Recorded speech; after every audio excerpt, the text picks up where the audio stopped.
Paltrocast. Well, Kyle, how is your day going aside from talking to writers who ask you the same questions over and over and over again while you have to promote your stuff? Other than that, it's great.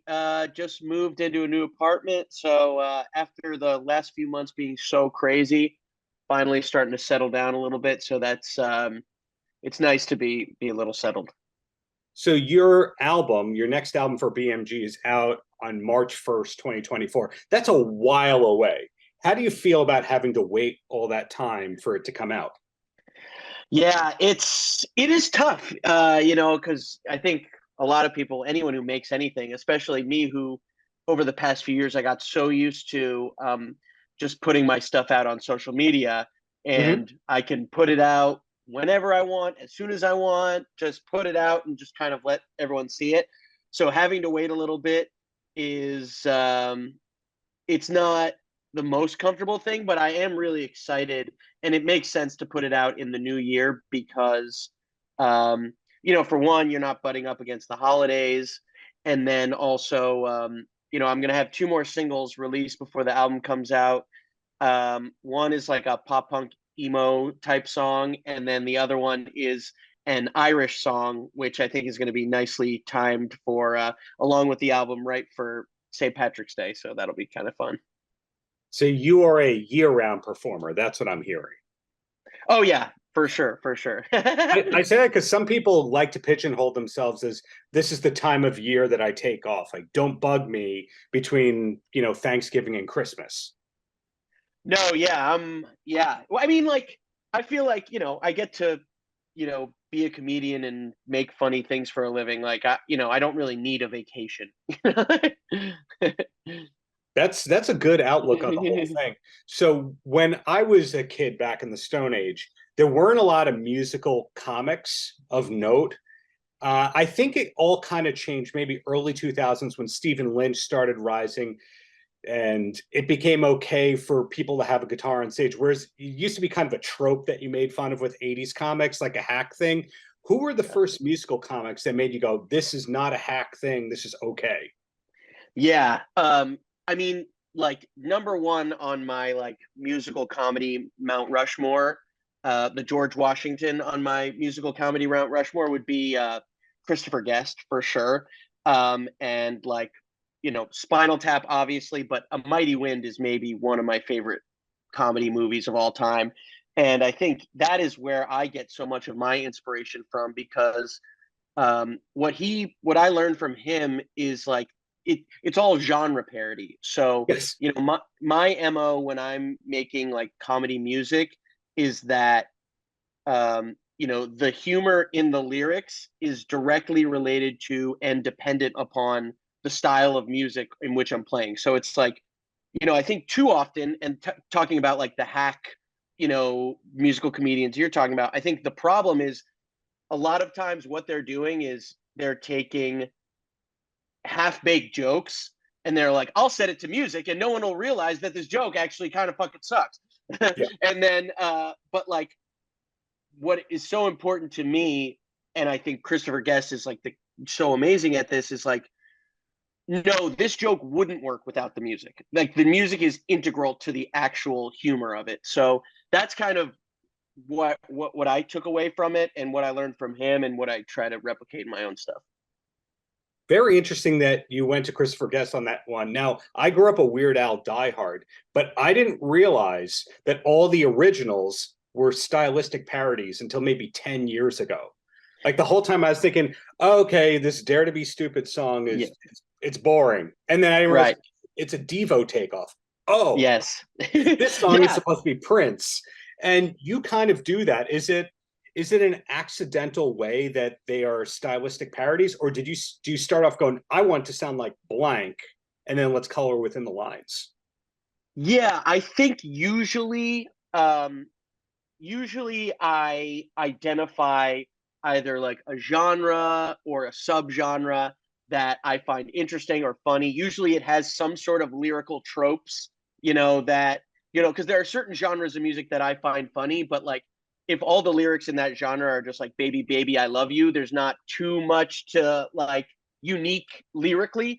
So that's sort of what I'm looking for. But yeah, to answer your question, I usually do start with either a genre or subgenre that I find interesting, and then work backward from there. And to your point about Weird Al, yeah, Dare to Be Stupid might be my up there with my favorite Weird Al songs, just because that's, he's I love that. I love Devo, but doing the genre parody, style parody I love that stuff.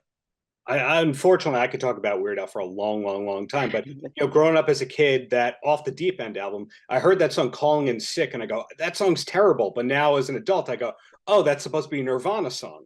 Oh, yeah. Right. Yeah, it's great.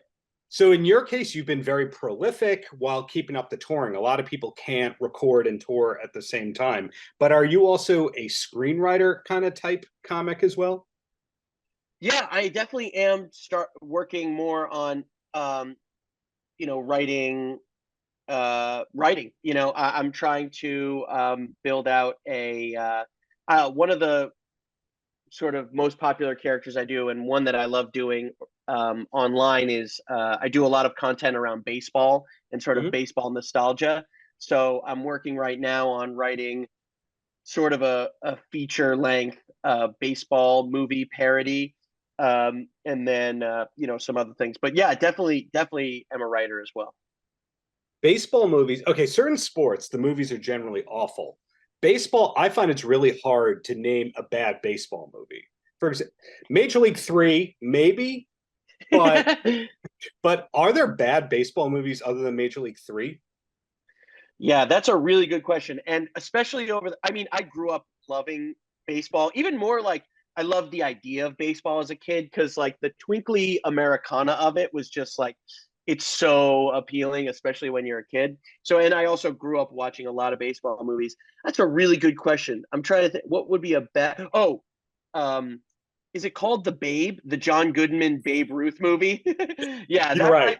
yeah, that one is, they literally made him out to be like an orangutan. Yeah, it was slow. It was boring. I remember watching it on TV as a kid and just being bored with all that. But at the same time, Little Big League, Rookie of the Year, Mr. 3000. Is there a bad baseball movie from the last, let's say, 25 years? Yeah, I don't know. No, yeah, it's a good question. So, music guy, baseball guy, comedy guy. Usually you find comics either know a little bit about everything or they hate everything and they just like stay insular. So film, TV, are you the pop culture guy that wanted to be a comic because you loved comedy, or did you hate comedy and it's an accident? Ooh, yeah. I mean, yeah, I grew up loving comedy and like pop culture in general. I've always sort of been, yeah, I would say, to your point, I would describe me as like my knowledge like an inch deep, a mile wide. So I know a little bit about a lot of different things. So I wouldn't call myself like a super expert on a lot, but I do know a little bit about a lot of things, which I think helps with like comedy, being able to sort of, you know, um, write about and make stuff about a lot of different things with enough. And my goal with everything I do is I want it to be, I think I know enough that people who are super knowledgeable about a subject can appreciate it, but I'm not so in the weeds with it that like it's not accessible to a mass audience, so that they can't like, because sometimes you can get in your own way and you get too nerdy about a thing, and then something that you think is obvious to everyone, and then everyone's like, I have no idea what are you talking about. So like That so it's happens to be a finding, lot.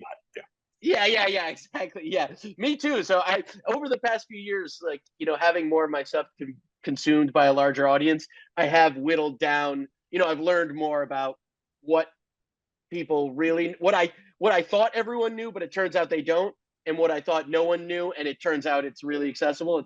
That's been a big learning experience for me. So when you're talking to a musician, 99% of them have a set list. Like these are the songs that we're going to do in whatever order. You find some comics do it, not a lot of comics do it. For you, how much of the set list is predetermined? In other words, if somebody calls out a song or a thing, are you okay with an audible? Yeah, I haven't been touring long. I mean, I've done a decent amount of touring, but doing like my new full hour, I would say I haven't had an experience, especially because the full album's not out. So, you know, people aren't like they know a few songs, but they don't know the whole set. Mhm. But I would say if I were to get someone calling out a song, I probably would not call an audible, because as of right now, I do a lot of improvising in the show, in that like I can, you know, because that's where I came up. My background is doing improv, so Yes. I can absolutely roll with the punches. But as for like the set list and the order of the songs, that's pretty locked in, because I try to be very conscious about, you know, having the show flow in terms of energy. So I'll have like an up tempo, in your face, aggressive, very screamy song, and then I'll have more of a down tempo song. So the set list is pretty deliberate. So I would Mhm. say, yeah, if someone tried to call one out, I probably wouldn't call an audible. Well, despite that, if somebody saw you at the 7:30 show and the 10 o'clock show, it's not verbatim the same crowd work, verbatim the same jokes in every order, because you can improvise.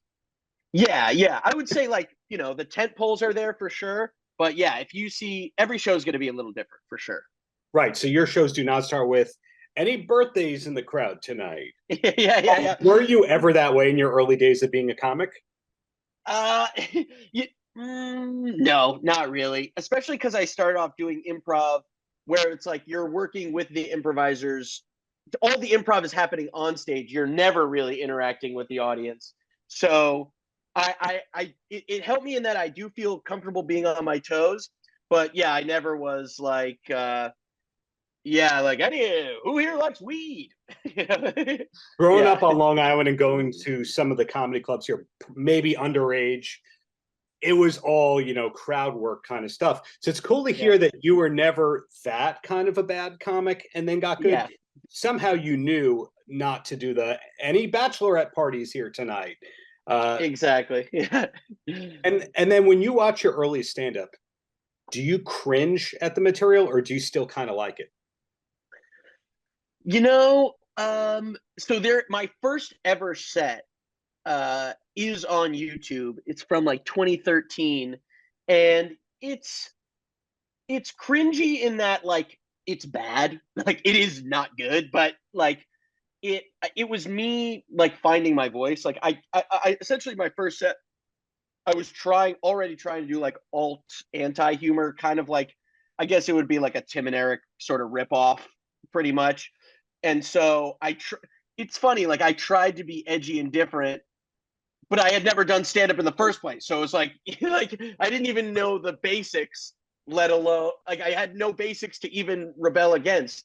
So it's like, it's funny to see, because it's like there's a lot of that stuff still in my humor and sensibility, but I think I've, it's like watching like my teenage edgy years almost. So you didn't kill that first time, or I haven't seen the video yet, or do I have to watch to No. find out if you killed? Oh, I did not kill. I did not. I think there was some laughter, but also it's like in that first set, I had my friend film it, and I tried to tell him at halfway through the set, yell out, "Kyle, you suck," and then I was gonna have like a mental breakdown, but he was too like shy and didn't say it loud enough, so no one heard him say, "Kyle, you suck." So from the perspective of the audience, even in the video, you can barely hear it. It just looks like, for no reason at all, I like literally had like a mental breakdown, unprompted. Did you ever do that bit again? Never, none of Oh, what if it. you did that in the future? Yeah, I bring it mean, back to the original. Yeah, and then those who like, if it were mentioned in another interview or two over time, then the five people would totally get the joke and be yeah. laughing really hard, which would confuse everybody. I I am don't not know. above that. Yeah, absolutely. Don't tempt me. Don't tempt me. Well, two quick questions and I'll let you go. And the first one is, music guy, what's the last concert that you saw for fun? Not because you had to, not because BMG went, please work with this artist. Yeah. I would say probably Lydia Lovelace, who is she's, I guess you'd call it sort of punky outlaw country. She's from Ohio, and it's been really cool. I've been a fan of her music for a long, long time, and we met. Then we kind of started following each other online, and then it turns out she's from Columbus, where where I went to college right outside of Columbus, Hmm. and my friends who shot my music video for Planet of the Bass, which was my big song from the summer. Um, she's friends with those guys too, so she actually PA'd on my music video, and so yeah, now we're like friends, and it's just been really cool to like. It's the first time I've like been able to now I can like hang out with like musicians that I've like loved and been following for so long. So yeah, Lydia Lovelace, give her a shout out. And I saw her. She opened for the Drive By Truckers last time she was in New York. So yeah. Wow. The Columbus card actually does get you really far because I knew from when I used to go to like the living room and Joe's Pub and all that a couple nights a week, you'd find out just about every sideman for every singer-songwriter was from Ohio. And they Yes. Yeah. like the Butch Walker's drummer has the Columbus flag or the like right Oh, there. yeah, yeah, yeah, yeah, yeah. Yeah. So, maybe Ohio is the way that nobody in the world has a problem with Canada. Is Ohio that for music? I don't know, but Could be. Could could be. be. Columbus has gotten me very far. It's so funny. Like I know I've been traveling so much over the past few months. Nowhere more than Columbus. I go to Columbus now like almost once a month, it seems. Is it that comedy club that's in that shopping mall? Oh, the Funny Bone? Yeah, yeah. That was the first set I ever did was at the Columbus Funny Bone. Yeah, that set I was talking about was at the Columbus Funny Bone. Yeah. History. It all comes back to Columbus. Well, last question Yep. before I let you go, putting you on the spot here. The wife and I need a new TV show to start watching. What does Kyle Gordon say is a show or two that we should watch? And it's okay if you're just plugging something that you're on or a friend co-created or something like that. Or you say, Okay. I'm on Byron Allen's show very soon. You should watch me on Comics Unleashed. Yeah. You're especially for TV. I'm the worst. I don't watch TV anymore. I think like the internet has totally rotted my attention span. So like I can watch a movie, but to sustain my attention for like a whole season, um, you know, it's not so good. But I'll give a shout out. Not sure when this is going to come out, but I am going to sneak peek here. Going to be actually, when is this going to come out? It comes out when Kyle Gordon and Team Gordon say so. How's that? Okay, cool. Well, I am gonna be on doing a guest voice on episode 11 of The Simpsons this season. So DJ Crazy Times will be on The Simpsons. So not as though anyone needed the recommendation, but if you haven't seen this show called The Simpsons, it's wonderful. It's a wonderful television show. I think you make a good point because the comedy elitists go, "Oh, it was good when Conan wrote it, and I haven't watched it in 20 years." But the reality is, if it were that bad, wouldn't they have canceled it? Amen. Yeah. Yeah. And you know what? I'm bringing it. I know at least one episode this season, episode 11, is going to be amazing. Well, DJ Crazy Bass, who we heard on Planet of the Bass, rather crazy. I'm sorry, DJ Crazy Times from Planet of the Bass. Glad he Yes. is still alive and well. But Kyle, thank you for the years of great comedy and really looking forward to what's to come, whether it's out through BMG, whether it's live at a club, whether it's on The Simpsons, etc. Just keep it up, will ya? Awesome. Thank you so much. This is great. Paltrocast. Well, I'm going to say good morning, or do I say good afternoon to you at this point, Angela? It's still morning for me. No problem. There you go. Is there still a coffee cup or is that off brand? Yes, still a Mr. Rogers coffee cup. Oh, so you're very on brand. I mean, they call it modern day Fred Rogers in a very good way. So it's apropos that you have the cup. Well, how's your day going aside from doing media and, rushing around? So good, except it's really cold in New York. But other than that, it's great. It is Good very day. cold in New York, but what can you do? And It's a pleasure to be speaking. Obviously, I've been familiar with your work for decades now. And one question I have is, what do I call you in terms of profession? For example, are you a show creator? Are you an author? Because, hey, there's a great new book coming out in February. Are you a producer? Are you a writer? What are you, Angela? As Daniel Tiger would say, you can be more than one thing. That's one of our strategies. But yeah, I think I'm all of it. Today, I'm, really excited about my new book. So being an author of books for kids, I've done for a while, and now I'm an author for adults. And so it's been exciting to kind of go in that path. But of course, I'm still executive producing. I'm still always creating. It's my first love. Now, I'm curious about the author part of your writing career, because as somebody who's written a book or two in his day, it's a slow process. Like, people think that television and movies are slow. Books are about 4 times slower. Is that a problem for you, or do you just have the patience of a saint like I think you do? I find that it seems a very similar time frame for me than with TV. It took Daniel Tiger 6 years from concept to air. So I kind of find that I'm not necessarily a patient person, but you're constantly evolving and working. So the time does kind of go by as long as you're doing more than one thing, I think. So yeah, it's been lovely actually. Okay, so that goes in the direction of what I was thinking. It's that you have a lot of projects going on at once, so you're not waiting for one thing to happen. You're just pushing the ball forward on a lot of ends. Yeah, exactly. Exactly. And the diversification, I think, of what I do it keeps me kind of stimulated and excited to try new things and to kind of keep moving forward. So in your earlier days of your creative career, or whatever you want to call it, were you like that you knew to have the multiple things going on to be diversified? That's such a great question.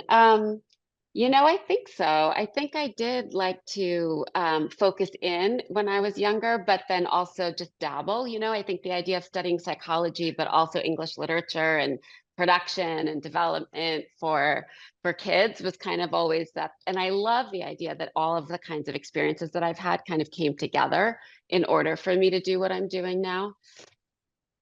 Got it. So a lot of people, when they're pigeonholed to one genre, they find it troubling, and other people go, hey, as long as the checks cash, we're fine. I like keeping busy. In your case, was there ever hesitance, like, oh no, I'm pigeonholed to children's programming? And keep in mind, you've obviously outlived that and you're doing great outside of that realm, but for a while people just did think like, hey, that is the wholesome person right there.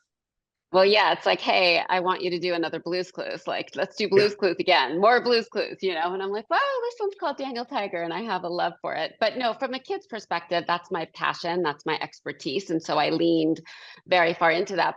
But as we found out, even with the adult book that I'm doing now, and even grown-up TV or family TV, their formal features are very similar. And if we can ground ourselves in that, it's all, it's literally all encompassing. I kind of focus on my target audience and do a ton of research. So in a lot of ways, it doesn't matter how old that target audience is.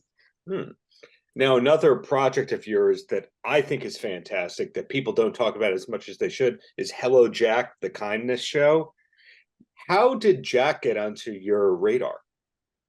Our mutual friend, Tara Sorensen, who runs Apple Kids, introduced us because of his love of Fred Rogers and the idea to think about how to be a conduit of kindness for kids. And so obviously I've been pretty vocal about my love of Fred Rogers. And so we kind of met to talk about what would we do today that's inspired by that love of having a point of view and a mission and vision and talking directly to kids. So, I love what Jack was doing. I love our show. And I just think it's so important right now. Kindness, of course, always important, but even more so right now. But something distinct about that show compared to other ones is you have OK Go doing the music. I'm familiar with OK Go from working on their management team on and off for some years. And usually it wasn't a branded artist being featured in your show. Exactly did that part come about? That's so fun. I love talking about that. Well, Apple and Apple Music is so obviously so so prolific in that, in what they love and what kind of music. And we're always about giving kids music that is not necessarily kids music, that it's, you know, adult music, that it's everybody, that it's beautiful, that it's celebrated. And so OK Go did an amazing anthem for us that became our theme song. And then we needed to work with them on all the other songs because they're so great, you know, and just the idea to create that kind of catchy song that will stay in your head. And it was just, so we were really excited to work with them. They were on the show also. And so it was just really fun.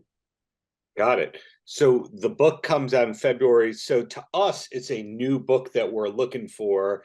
For you, it's an old book in a way. Are you the kind of person, like I think you are, that you're already working on the following book? I'm actually not, but I do have a journal or a handy dandy notebook that I keep I see what all you did of there. my, yeah, you see what I did? All the little ideas in there, you know, that kind of like resonate or bubble or popcorn in your head. And so I use that little, you know, notebook when I go back when we're talking about what's next. But I've been leading really into this one right now. And so we'll see. We'll see. Is there a whiteboard or a chalkboard or a writing surface in every room in your house like I think there is? No, I wish, right? No. It's just my handy dandy notebook that I take everywhere I go, you know. Got to always keep those notes down. Do you have an endorsement with a notebook company? No, but if you know one, let me know, because I definitely, I mean, seriously, the idea of a notebook for preschoolers, it's like you're going to need it every day of your life as you get older. We might as well start right now. And so I agree. I would love that. So if I can keep the compliments going as the interview continues here, most people, when they get a pilot, that becomes the defining thing of their life, that they had one shot. In your case, you've had decades of your shows running. You've created new shows. In other words, you didn't just go, I got Blue's Clues, I'm done here. At this point in your career, are you still thinking of, hey, I want to create more franchises? You know, for me, it's about what's the need, you know, like why would I do this show? Why now? What, who do I want to work with? It's about the team that I work with that I absolutely love, and about what I feel kids and families might need, what's missing. So I am a little bit more selective than, you know, after Blue's Clues, I was, you know, definitely more selective about what I wanted to do, leaning into Super Y or Daniel Tiger made, you know, they're my passion project. So I feel like that's kind of what motivates me now, is like, what's that dire need? How much do kids need something new, or families need something new? And let's kind of promote those messages. And then I'll start kind of percolating on something. So when you're not juggling all these shows, all these merch lines, a book, etc., where does your time go? Is it just all family all the time, or are you at concerts, or are you one of the secret golf people? Where does No. Angela go? What does Angela do? No, I watch a lot of TV. No, I'm with my kids as much. My husband and my kids, like, you know, we do a lot of family stuff together, I must say. And, you know, just that, like, trying to turn your brain off a little bit. I read a lot, you know, that kind of thing. But yeah, spending time with friends and family is probably my leisure activity. Paltrocast.